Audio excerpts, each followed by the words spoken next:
जय माँ जालपा। पिछली वीडियो में हमने जाना दृष्टि के बारे में, ग्रहों की दृष्टि के बारे में। आज हम बहुत ही इम्पोर्टेंट टॉपिक पे बात करने जा रहे हैं। अगर आप इसे समझ गए तो आपको 50% कुंडली समझ में आ जाएगी। अगर आप किसी विद्वान से पूछते हैं कि कौन सा ग्रह किसका शत्रु है, कौन सा ग्रह किसका मित्र है, तो आसानी से आपको समझा नहीं पाएगा, क्योंकि इसके लिखने के तरीके अलग अलग हैं, सोचने के तरीके भी अलग हैं, लेकिन वेदों में सच्चाई इसकी कुछ और ही है। इस बात को हम ध्यान से समझने की कोशिश करेंगे। कौन ग्रह किसका मित्र है, कौन ग्रह किसका शत्रु है, ये आपको समझ आ गया तो आप कुंडली का बहुत बड़ा हिस्सा समझ जाओगे। बिना किसी देरी के अब हम इस वीडियो को शुरू करते हैं। आपकी स्क्रीन पर आपके सामने एक चार्ट है, जिसमें एक तरफ लिखा है देव ग्रह और दूसरी तरफ लिखा है दानव ग्रह, यानी कि अच्छे ग्रह और बुरे ग्रह। अच्छे ग्रह कौन से होते हैं? पहले आप देख रहे होंगे लिखा होगा सन, यानी कि सूर्य देव। दूसरे पे लिखा है मार्स, यानी कि मंगल देव। तीसरे पे लिखा है मून, यानी चंद्रमा देव। चौथे पे लिखा है जुपिटर, यानी बृहस्पति देव। और आप दूसरी तरफ देख रहे होंगे बुरे ग्रहों में क्या लिखा है। वीनस यानी शुक्र देव, सैटर्न यानी शनि देव, राहु देव और केतु देव। और इन दोनों के नीचे यानी कि बीच में मैंने लिखा है मरकरी, यानी बुध देव। सबसे पहले हम बात करते हैं अच्छे ग्रहों की।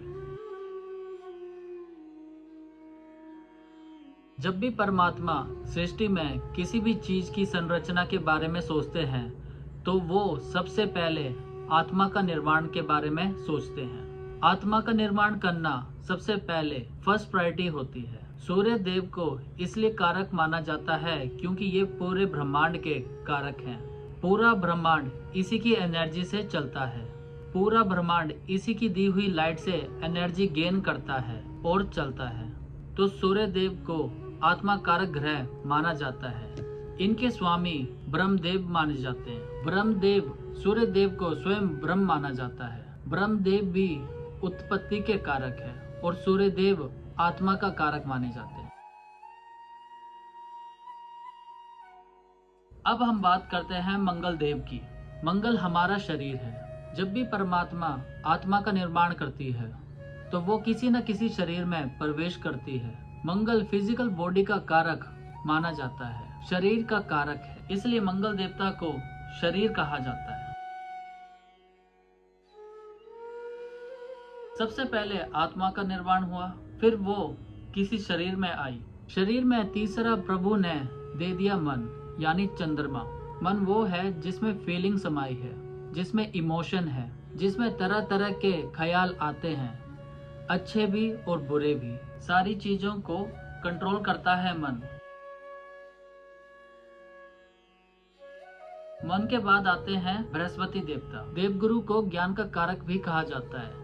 ये सबसे उत्तम ग्रह माने जाते हैं। पूरे ब्रह्मांड में हमारे शास्त्रों में कहा जाता है 99% दोष खत्म हो जाते हैं अगर आपका बृहस्पति कुंडली में सही जगह पर पड़ा हो। तो ये ज्ञान कारक ग्रह है, ये खुशी कारक ग्रह है, ये औलाद कारक ग्रह है, ये देवताओं का भी गुरु माना जाता है। बृहस्पति देवता को देवताओं का गुरु इसलिए कहा जाता है क्योंकि सारे इम्पोर्टेंट डिपार्टमेंट बृहस्पति देवता के पास होते हैं। इसको हम एक एग्जाम्पल से समझते हैं। मेरे घर पर कुछ दोस्त आए, मेरे पास आत्मा है, मेरे पास शरीर है, मेरे पास मन है।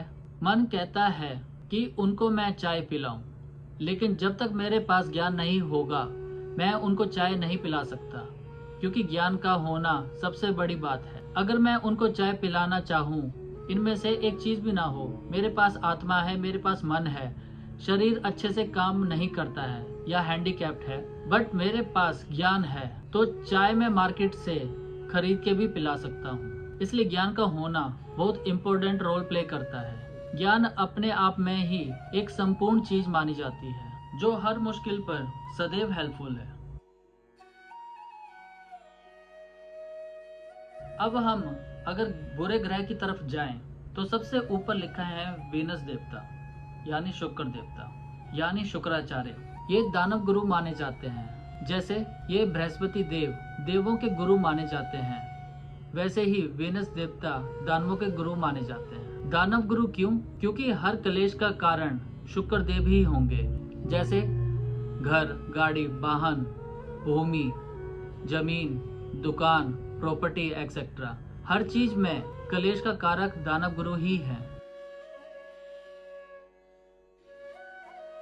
इनमें से अगर आपकी कोई भी चीज पूरी नहीं होती है, उसके बाद आते हैं शनिदेव। शनिदेव पीड़ा कारक ग्रह हैं। इसको हम एक उदाहरण से समझते हैं। इंसान भाग रहा है किसी चीज के पीछे, जैसे जमीन चाहिए, कार चाहिए, या किसी भी प्रकार का कोई भोगने वाली चीज चाहिए, वो उसके पीछे भाग रहा है। अगर वो चीज अचीव नहीं हो पाती तो उसको क्या मिलेगा? केवल दुख मिलेगा, तकलीफ मिलेगी, प्रॉब्लम्स आती हैं, टेंशन आती है, मेंटल स्ट्रेस आता है, कॉन्फिडेंस लेवल डिक्रीज हो जाता है। ये सारी चीजें शनि देव के अंडर आती हैं। अगर वो दुख तकलीफ से कोप अप नहीं कर पाता है, इनको पार नहीं कर पाता है, उसके बाद वो राहु दशा में आ जाता है।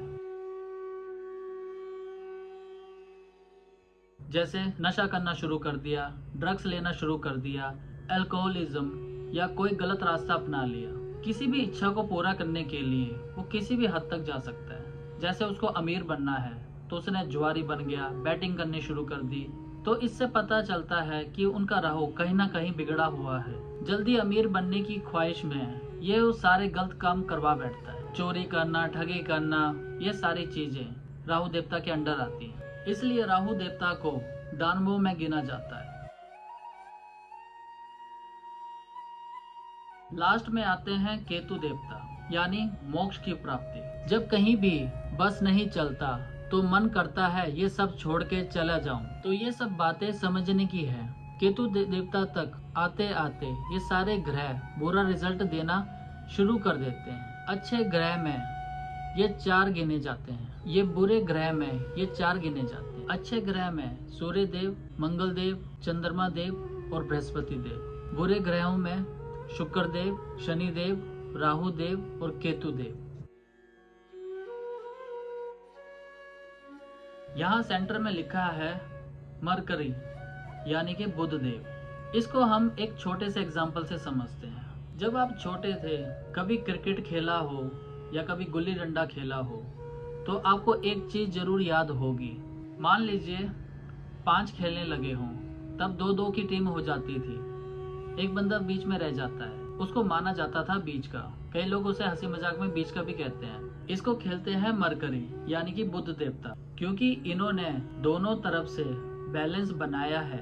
कैसे बनाया है? बुध देव ने शुक्र देव, शनि देव, राहु देव और केतु देव के साथ मित्र हैं। ये एरो समझाने के लिए लगाए हैं। इसको आप समझ भी सकते हैं और कॉपी पेन लेकर नोट भी कर सकते हैं, या फिर आप इसका एक स्क्रीनशॉट भी ले सकते हैं, ताकि आपको क्लैरिफाई हो जाए कि कौन सा ग्रह किसका मित्र है और किसका शत्रु है।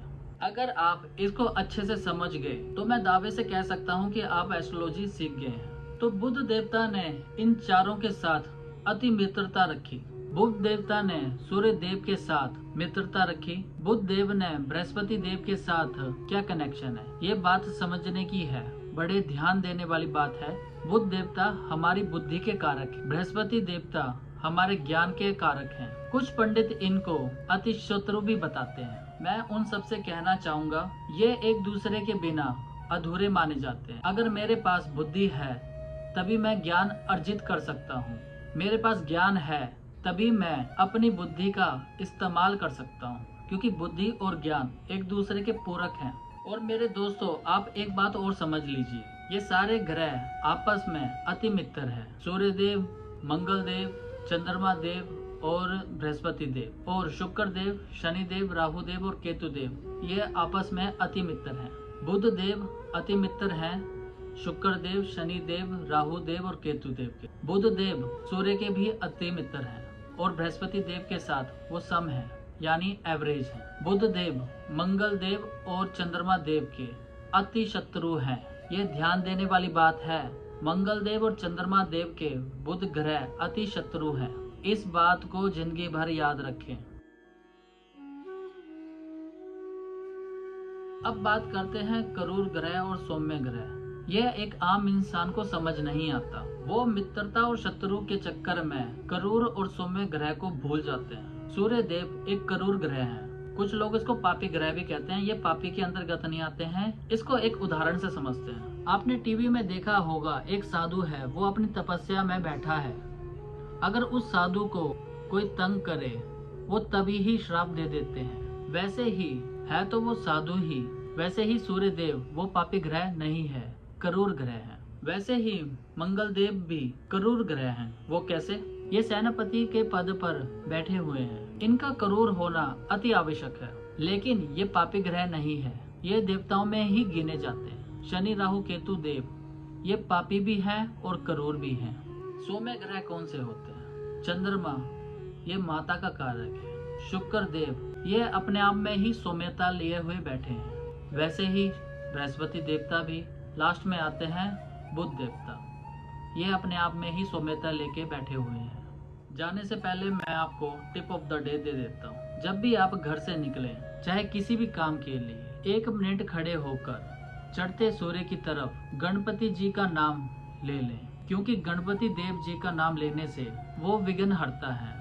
उनको इसकी पद्धति प्राप्त है। मैं ये नहीं कहता कि मूर्ति के आगे या मंदिर में आप जाएं। चढ़ते सूर्य की तरफ हाथ जोड़कर, हे गणपति देवता, कृपा निधान, कृपा दृष्टि, दया दृष्टि सदैव मुझ पर बनाए रखें और हमारे विघ्न हरता आप हो और आप ही हमारे विघ्न हरने वाले। तो मित्रों, आज आपने नोट करा अच्छे ग्रह और बुरे ग्रह, क्रूर ग्रह और सौम्य ग्रह के बारे में आपने आज अच्छे से जाना।